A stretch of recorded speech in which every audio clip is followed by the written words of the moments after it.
La presidenta Dina Boluarte entonces se tomó el fin de semana para meditar, parece un poco quién sería el sucesor de uno de sus ministros favoritos, Juan José Santibáñez, y le ha dado el puesto a quien hasta hace unas horas ocupaba uno de los viceministerios del Interior. Es el señor Julio Díaz Zulueta, que va a asumir ahora esta cartera que el mismo Santibáñez definió como una papa quemada, ¿no? Dijo que era bastante complicado asumir ese cargo. 10 meses se quedó Santibáñez y ahora le pasa la posta a quien estamos viendo en imágenes, ¿no? Este señor Díaz Zulueta, que venía desempeñándose como viceministro de Seguridad Pública. Es un general en retiro de la Policía Nacional.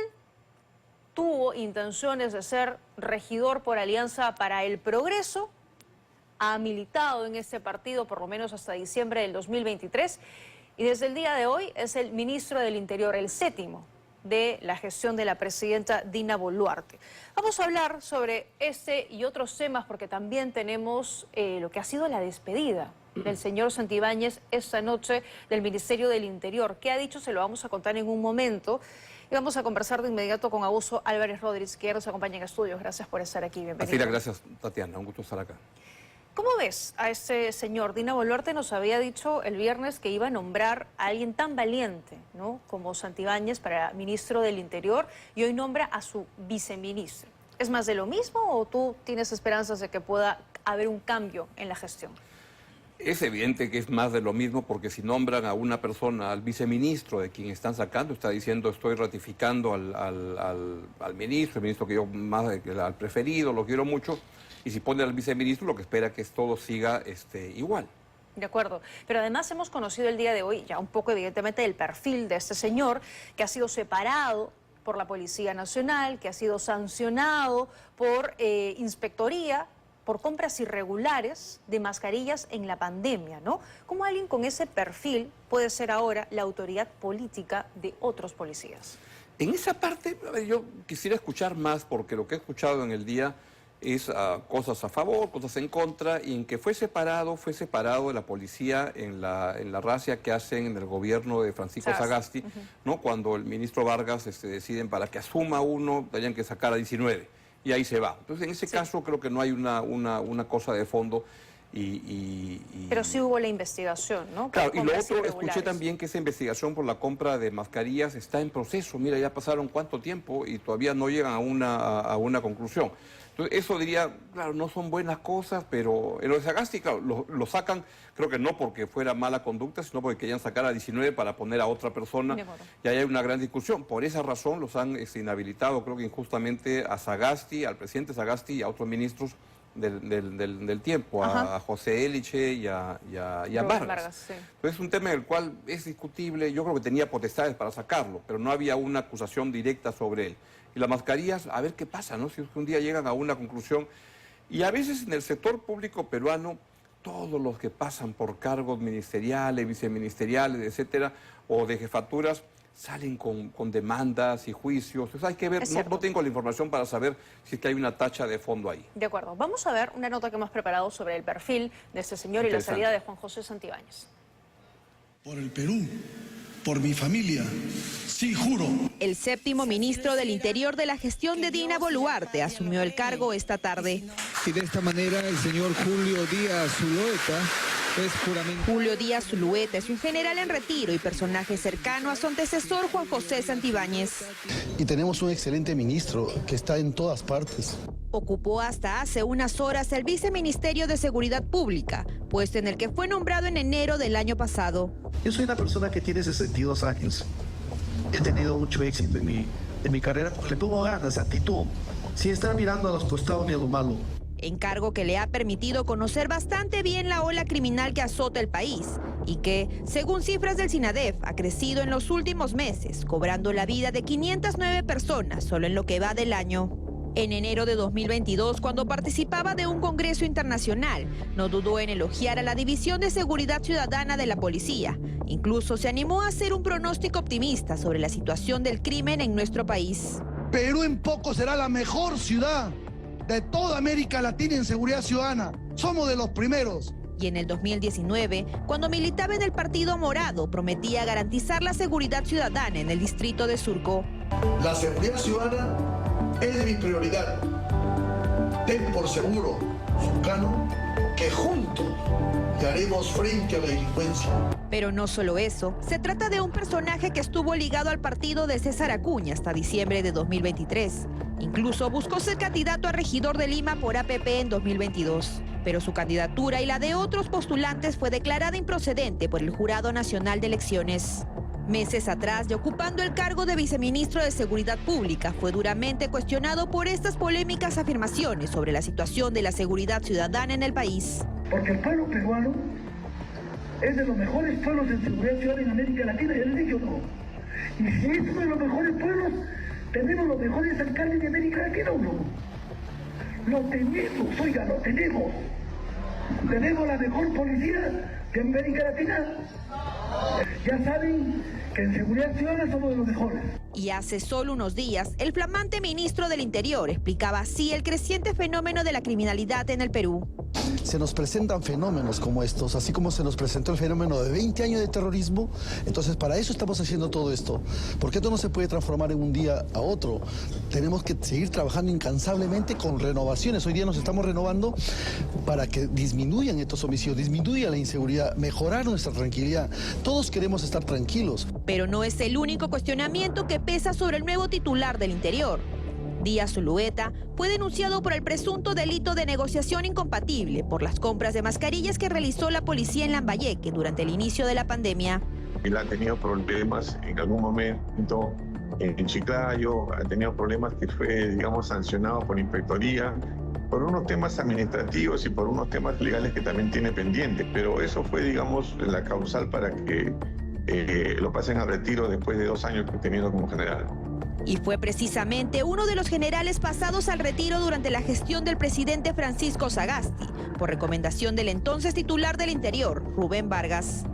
Incluso durante la gestión de Juan José Santibáñez, el Ministerio del Interior ordenó pagarle la defensa legal, desembolsando 80.000 soles, según consta en estos documentos. Tras conocerse los cuestionamientos al nuevo ministro del Interior, desde el Ejecutivo, el titular de Trabajo, Daniel Maurate, ensayó una justificación.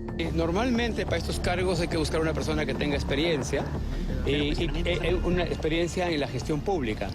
Y lamentablemente en nuestro país, toda persona que tiene actividad o experiencia en la gestión pública y tiene alguna trayectoria en gestión pública, por alguna razón ha tenido algún cuestionamiento, alguna denuncia, algo. Y eso es casi en el Perú algo que se ha institucionalizado, ¿no? A los ministros, empecemos ustedes también como medio de comunicación a evaluarlos por su trabajo, por los resultados de su trabajo. Pero ¿cuáles deberían ser las prioridades del ministro del Interior y en qué debería diferenciarse de su antecesor? Lo primero que tiene que sentarse es a formar un equipo, o 2 equipos, o 5 equipos, que se propongan, que tengan como objetivo la captura de Vladimir Cerrón y la captura de El Monstruo. Otro elemento importante es mejorar la deteriorada relación con el Ministerio Público. El ministro Salinas tiene un perfil muy diferente al ministro entrante, ¿no?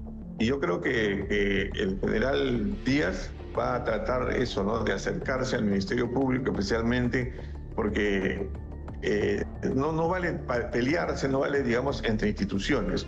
Pero quizá una de las principales diferencias con Juan José Santibáñez es que conoce a fondo a la institución policial.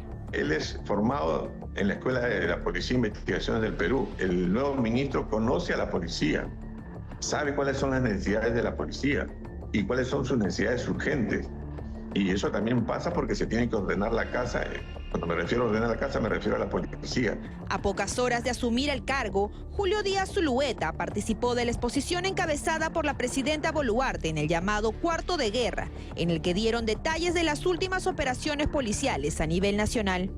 Por su parte, el censurado Juan José Santibáñez estuvo presente en la ceremonia de juramentación de su sucesor y, como ya es costumbre, recibió el abrazo de la presidenta y fue aplaudido por el gabinete en pleno. ¿Quién se despide de la jefa de Estado con un abrazo? Bueno, debe haber sido el ministro más abrazado y apapachado de este gobierno, tal vez de la historia, ¿no? He visto Puede tanto ser, cariño. por lo menos de la presidenta Boluarte, sí. Pero es interesante el reportaje, creo que está bien balanceado en las cosas que trae, las cosas que no. Yo pensaría que lo que es el viceministro, el ministro que se fue, lo que pensaría que le conviene ser menos bocón que el ministro que se fue, que era un hablador y metía a decir, hablaba todo el día tontería y media cuando hablaba en público, cuando hablaba en privado y soltaba cada cosa, cuando hablaba con el señor Culebra y todo eso, y que haga más. Entonces yo estoy más en la línea de a ver qué es lo que va a traer este señor, qué es lo que va a plantear, y no crucificar a la gente el primer día y ver qué pasa, ¿no? Claro, esperar un poco. Salvo que con los aparezcan resultados. evidentemente cuestionamientos de fondo que perturben su posición en el ministerio. De acuerdo, pero aquí hay dos cosas, ¿no? O la presidenta realmente cree que la gestión que venía haciendo Santibáñez era muy buena y dice, bueno, vamos por la continuidad, nombremos al viceministro, o es incapaz de nombrar o de conseguir que otro perfil se sume al gobierno. De repente tienes otra teoría. Una tercera sería que es muy difícil conseguir hoy día un ministro del Interior que no venga del cogollo que ya está, ¿no? Es decir, tendría que ser un mártir realmente que se mete en un gobierno que tiene tantos problemas tan cotidianamente, y entonces no le debe ser fácil conseguir un ministro y recurre al viceministro. Y entonces creo que es un gobierno que a eso iría. El tema de fondo es que está cada vez más aislado y que cada día, cada semana que pasa, ocurren más escandaletes, la contratación de la hija del sastre del ministro, la contratación, es decir, las operaciones y todo eso que se van sumando como pequeñas cosas por aquí, por allá.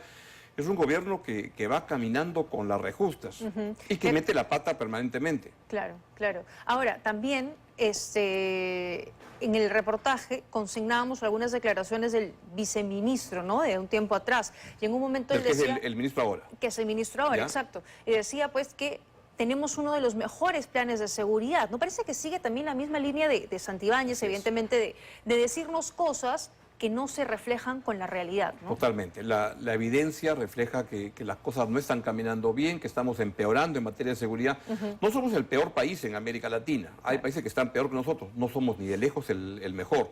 Pero las cosas, uno ve, van en una tendencia a la baja y las cosas van empeorando. Cada día todos vamos sintiendo cotidianamente casos que te van contando, que te informas de que la seguridad está caminando mal y ahí se requiere algún tipo de enfoque diferente, que yo la verdad que no conozco nada. Lo que sí conozco es lo que todos peruanos ya conocemos, es contar muertos, y cada día hay más muertos por el crimen. Eso es cierto, y como dices, la tendencia va en incremento. Ahora, este señor ha estado vinculado a Alianza para el Progreso hasta diciembre del 2023. ¿Él es la cuota de Acuña? No lo sé, porque también sale el tema de que ha estado en el Partido Morado. Sí, entonces antes. Lo que me da la impresión es que es alguien que tiene una voluntad de estar en política y que está dispuesto a estar en el tema en su área de experiencia, al que le dé una oportunidad. APP o el Partido Morado, que más son partidos que en teoría piensan muy distinto. APP y el Partido Morado. Entonces lo que me parece que es alguien que tiene una vocación de estar en política, lo cual es algo que no hay que censurar ni De acuerdo, ¿no? Y en un país con tanta oferta política y partidaria, digamos, no sorprendería. Que ya hay 47 partidos ya asegurados y que vienen 3 más. De acuerdo. Entonces, claro, va a haber candidatos, hablando de PP, como cancha, ¿no? ¿Te parece que Dina desaprovechó una oportunidad para hacer otros cambios de gabinete, otros cambios de ministro? Sí, yo creería que al gobierno lo que le falta en un momento es el abrir el gobierno, en hacer notar que estamos en una situación tremendamente complicada para un gobierno que tiene demasiados problemas y que yo pensaba, o sigo pensando, que lo más probable es que la señora Boluarte va a llegar al año 2026, pero por sus errores cotidianos, la cosa creo que se le está complicando cada vez más.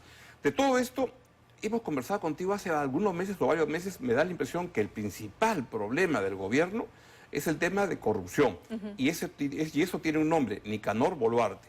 Y esta denuncia que vuelve a aparecer, que el señor Boluarte, que estaba investigado por temas de estar en anticucho y medio con funcionarios, el que le haya salido información que está otra vez reunido con funcionarios, es como un gobierno que no aprende, que juega al filo de la navaja permanentemente, y ese es el tema que creo que es más importante, es los negocios o negociados que desde el gobierno va armando el señor Nicanor Boluarte, por lo cual está siendo investigado y no aprende. De acuerdo, y no llegan a desligarse por completo, ¿no? No. De esos temas, de esas investigaciones, de esas personas, digamos, que manchan de alguna u otra manera la imagen del gobierno. La manchan de muchas maneras, porque además la presidenta de la República no ha tenido la capacidad de decir que se investigue y que Claro. ponga a un ministro de Interior con capacidad de investigar y hacer las cosas bien. Entonces, es un país que se enreda cada vez más, porque también es cierto que hay una pugna muy fuerte entre el Ministerio del Interior y el Ministerio Público. Exacto. ¿Quién tiene razón? Ninguno. Yo creo que hacía mal el ministro del Interior en denunciar a la fiscal de la Nación, y hace mal la fiscal de la Nación en estar utilizando su cargo para fines particulares, porque dice, tú me denuncias, yo te allano. Y eso de que te allanen en tu casa 2 veces en 10 días Sí. es como que suena como que una fiscal de la Nación, tal como ha sido y como se ha vuelto la práctica del Ministerio Público con Rafael Vela, con Domingo Pérez, de utilizar políticamente la institución. Y creo que lamentablemente la señora Delia Espinosa, pues sigue en lo mismo. Entonces tenemos un pleito enorme y el gobierno ataca y dice, la culpa la tienen la prensa y el Ministerio Público. Y creo que hace muy mal en mezclar a los dos. La prensa tiene el trabajo fundamental de denunciar al poder. Y está bien que lo haga, y el gobierno debería molestarse, criticarlo, pero tiene que aceptar que es así. Es diferente el caso del Ministerio Público, que lo que sí debería tener es un comportamiento neutral ante la investigación de los delitos, y creo que con frecuencia no lo tiene. Pero ese discurso continúa, por eso es que muchas personas pensaban o esperaban en tal caso que el ahora ministro del Interior tenga un perfil más dialogante, que le baje un poco a ese enfrentamiento, pero el enfrentamiento escalado ya no solo recae en el ministro o en la figura del ministro del Interior, sino lo hace la presidenta ahora que tiene este espacio donde, muy similar a lo que hacía Vizcarra en pandemia, sale a hablarle a la gente, a la ciudadanía, y continúa atacando al Ministerio Público, a la prensa. Lo ha hecho este fin de semana el jefe de gabinete en una columna, hablando del golpe blando nuevamente, ¿no? Fiscalía, prensa, coludidos para tratar de allanar el camino hacia una vacancia, lo dice directamente Adrián Sen. Ahora, yo diferenciaría lo que es la prensa de lo que es el Ministerio Público. ¿Cómo decirlo para que no suene políticamente incorrecto? De que hay gente que la quiere vacar a Dina Boluarte, es evidente que sí. Y esto es cierto desde el 7 de diciembre del año 2022, cuando ella decidió quedarse en el cargo para reemplazar a Pedro Castillo hasta el año 2026. Eso me parece que es evidente. Y hay sectores políticos que quieren eso, lo cual puede ser legítimo si cumplen con las reglas constitucionales. La prensa puede criticar y decir lo que le conviene al país es que se vaya a Boluarte, y pueden haber buenas razones para que se vaya a Boluarte creo que más razones había antes, cuando ya falta poco tiempo se van reduciendo, pero es legítimo que se piense. El Ministerio Público, yo sí siento que a veces se mete en este tipo de juegos indebidos con el soporte de jueces.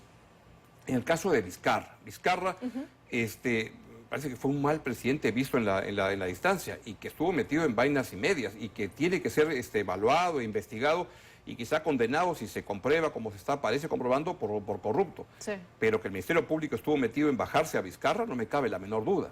Entonces el Ministerio Público creo que juega un papel fundamental en este tipo de cosas. Y ahí diría que lo que tú preguntabas con razón, ¿le faltó a la señora Boluarte o le falta armar un juego más amplio? Sí.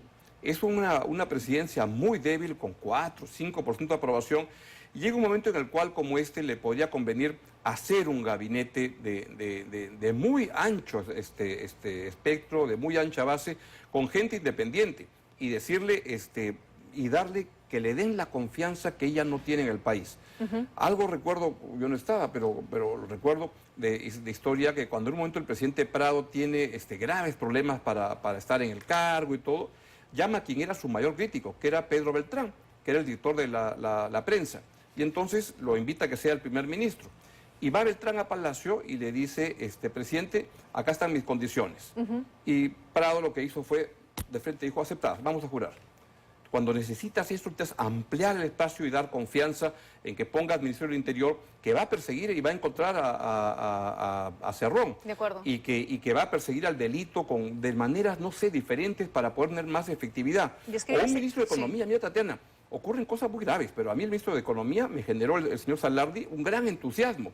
Pero cuando sale con esta declaración el fin de semana a decir que se está exagerando en las críticas que se hace a lo que está pasando en Petroperú, a mí me desilusiona enormemente, porque lo que ocurre es que es un gobierno que sigue con la cantaleta estatista en Petroperú, dilapidando dineros, y eso cuenta con mucho espacio mediático, etcétera, político, para respaldar. Entonces creo que hay que criticar al gobierno, pero creo que es un momento en el cual a la presidenta le convendría ampliar el juego. Y yo pensaba, disculpa que me sienta en esto, pero que el Congreso le estaba haciendo un favor a la presidenta Boluarte al sacarle al ministro del Interior. Y que ella no era la que sacaba a su ministro preferido, y el Congreso le hacía el favor de sacárselo encima, porque era alguien que ya estaba generándole mucho problema. Pero es un gobierno que necesita un reencauche, un oxígeno diferente, y por el gobierno, por la oposición, por el país, para salir mejor y llegar al 2026 con más transparencia y más orden, nos convendría un gabinete de ancha base, con gente más independiente, con el compromiso de manejar mejor la economía, la seguridad y una elección transparente. Que son las prioridades del gobierno. Me quedé un poco pensando en ese recuerdo histórico que traías a la conversación.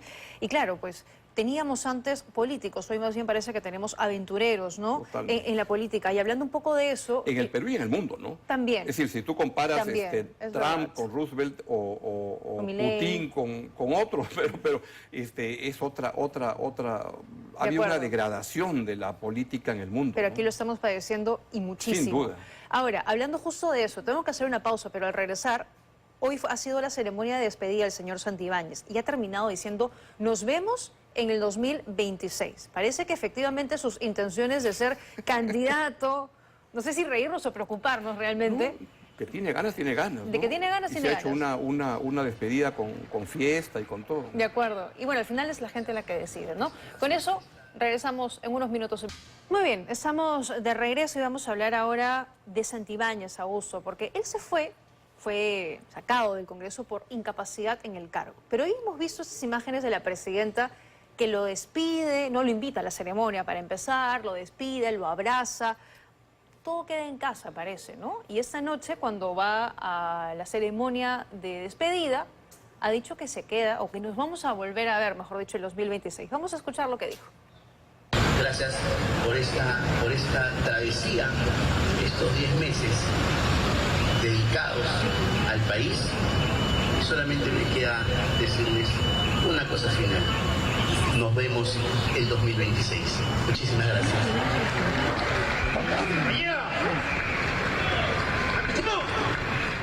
Tenemos un próximo candidato al Congreso, parece. Parece, ¿no? Aunque le falta sentido común, porque hay momentos en la vida en que es urgente no decir nada. Y este ministro, lo que pasa es que creo que, contra lo que se dice, no creo que sea el peor ministro del Interior que hemos tenido. Y me da la impresión, leí un reporte hace unos meses del Comercio, que hemos tenido en el Perú 27 ministros del Interior en los últimos 10 años. Somos el país que más ministros ha cambiado, con lo cual ahora tendríamos el 28. No es el peor, hemos tenido bastante peores. Los del gobierno de Pedro Castillo eran un desastre total. Pero era una persona tan bocona, tan habladora, que no sabía manejar la ponderación, que creo que eso lo acabó hundiendo. De acuerdo, pero parece que no se va a quedar tranquilo, ¿no? Y acuérdate, cuando se fue del último viaje que hizo como ministro a Bruselas, volvió y había una portátil en el aeropuerto recibiéndolo. Vamos, ¿quién hace esa portátil? Uno mismo, o sea, que se las trae. Y vamos a ver por qué partido postula. Eso, y ¿no? que no sea, ojalá, por el partido que estaba armando Nicanor Boluarte. Exacto. Que estaba armando un partido con recursos del Estado, que es la razón por la cual se le está investigando. Creo que el gran tema que va a hundir a la señora Dina Boluarte no son las frivolidades que tiene, que abunda en ella, operación, etcétera, sino lo que está haciendo su hermano. De acuerdo, que eso todavía se está investigando, ¿no? Claro. Eso todavía vamos a descubrir, como bien decías, con quiénes se sigue reuniendo ahora Nicanor, que ya no pesa sobre él una orden de detención, sino que anda, ¿no?, investigado en libertad, con quiénes se sigue juntando, qué poder real tendría el señor Nicanor Boluarte, dado que no es un funcionario público, pero según declaraciones de algunos testigos, sí realmente tiene injerencia en la presidencia, ¿no? Es lo que parece, ¿no? Y cuando a la presidenta de la República, cuando se le encontraron los primeros chicharrones al hermano, salió a defenderlo. Claro. Ni siquiera su actividad privada, no tenía nada que ver con el Estado, y no parece.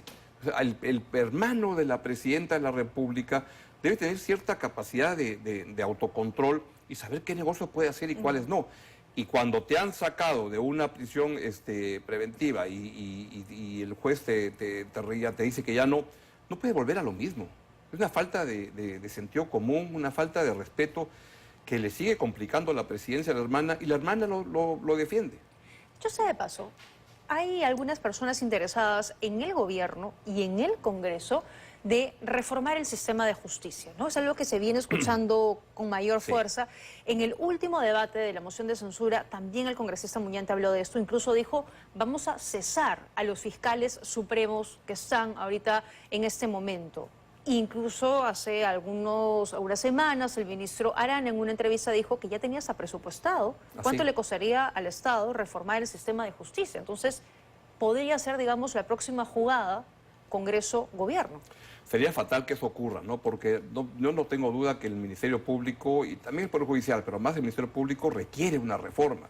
Pero si la reforma la van a hacer desde el Congreso de la República, mira, mejor nos quedamos con esto, porque no hay nada bueno que pueda salir de este Congreso de la República tan mediocre, tan corrupto, que simplemente lo van a aprovechar para que el señor Luna Gálvez vea cómo saca partido y se repartan, corten el jamón entre todos para beneficio particular. Entonces, cuando uno habla de reformar la justicia, hay que manejarse con extremo cuidado para que no haya una interferencia política, y de este gobierno y de este Congreso no tengo la menor duda que van hacia eso. De acuerdo, pero ese Congreso y ese gobierno que han dado leyes que a la hora de la hora los han terminado favoreciendo, algunas de ellas que han tenido que revertirse, pero que quitaban leyes que los favorecían a ellos o a sus líderes políticos, digamos, es poco lo que podríamos esperar. Claro. Entonces, ¿en manos de quién debería recaer una reforma que entiendo coincides debería ocurrir? Pues sospecho que es como se ha hecho antes, de pedirle opinión a abogados con prestigio, a políticos con prestigio, que puedan dar una recomendación y que esto tenga un debate profundo en la sociedad para poder mejorar, ¿no? Pero yo no tengo duda que la justicia en el Perú anda hasta las cangallas, que se ha deteriorado muchísimo en los últimos años y ya venía muy mal, y que eso tiene que ser cambiado. Ahora, pero este enfrentamiento... Pero que la lavada no salga peor que la... Es que ese es el riesgo, pues, claro. Sobre todo porque en el próximo gobierno, en el próximo periodo, tendremos también una infinidad de representación en el Congreso de la República, cada uno velando por sus propios intereses, muy probablemente. Entonces es difícil también que los próximos, los que vengan, puedan sacar adelante una reforma de esta naturaleza. De acuerdo, vamos a ver qué sale. Pero y esa es una razón que me da preocupación, hay razones para pensar que este gobierno es muy malo por todos los escándalos cotidianos, pero me da la impresión, o me da la preocupación, que para elegir a quién reemplazar a la señora Boluarte en la presidencia, eso lo tiene que decidir el Congreso. Y no tengo ninguna duda que si es que llegara esa oportunidad, van a repartirse el gabinete que surja y van a decir, el señor Luna Gálvez va a decir, yo quiero 3 ministerios, yo quiero esto, yo quiero, Perú Libre va a decir, yo quiero 4, para juntar los votos. Y lo que salga de gobierno de eso, de este Congreso, no tengo la menor duda que va a ser peor, aunque parezca imposible, que lo que tenemos hoy en día con la señora Boluarte. Que el último apague la luz, ¿no? Por tanto, creo que al final es mal con Dina, peor sin Dina, porque lo que puede crear este Congreso es un Frankenstein peor de lo que tenemos hoy en día. Susel Paredes está impulsando una moción de vacancia presidencial. Sí, me parece, por lo que te digo, un error, ¿no? ¿Pero crees que la cosa pueda cambiar a partir de abril, cuando la presidenta llame y convoque elecciones? Hay quienes creen eso, que cuando ya el 12 de abril convoca a las elecciones, ya no se puede disolver el Congreso y entonces entra en riesgo la presidenta Boluarte. Yo tengo la impresión que lo que hemos visto en estos días es un bache en la relación entre el Congreso y el gobierno, y me da la impresión que el Congreso le ha tirado un salvavidas, que le ayuda a la señora Boluarte sacándole al señor Santibáñez. Pero que no es una pelea definitiva y que las cosas la van a llevar la fiesta en paz, porque al Congreso le conviene todavía tener a la señora Boluarte y le va a convenir más allá del 12 de abril. Entre otras razones, porque tienen el temor, la preocupación de que lo que salga pueda acabar como algo, una revuelta grande contra lo que tiene. Y lo otro, me temo, es que una presidenta débil como la que tenemos es un gran negocio para mucha gente en el país, empezando por los congresistas. De acuerdo, de acuerdo. Y bueno, y además que le pueden haber hecho el favor con Santibáñez, pero Santibáñez se va al ministerio, puede quedar como asesor, como el señor de Martínez, ¿no? Que ahora está también ahí siendo parte del Ministerio de Cultura. Cuando te censuran a un ministro, uno tiene que tener el sentido común otra vez de decir, bueno, lo quiero mucho, es mi ministro preferido, pero tiene que salir de la escena política. Te lo están sacando, no del ministerio, te lo están sacando del gobierno. De acuerdo. Y creo que es echarle más gasolina, decir, ahora lo nombro como asesor principal en Palacio. Bueno, si después del escándalo de Caliwarma, de Martínez sigue ahí. Así es. Y se iba a ir como embajador, que no nos sorprende que sigamos viendo al señor Santibáñez. Claro, ¿no? y es lo que, no sé, a veces parecería que Dina Boluarte es soltera y hace lo que le da la, ¿cómo es la canción? Y hace lo que quiere. Hace lo que quiere. Pero sigue teniendo al hermano por todo lado. Sigue teniendo a la misma gente, como que tiene que refrescar el gobierno, insisto. Es un gran momento para el gobierno reconocer su debilidad y conformar un gobierno más amplio, un gabinete más amplio para poder llegar mejor al año 2026. Muy bien. Gracias por habernos acompañado A ti, esta Tatiana, un noche. gusto. Augusto. Tenemos que hacer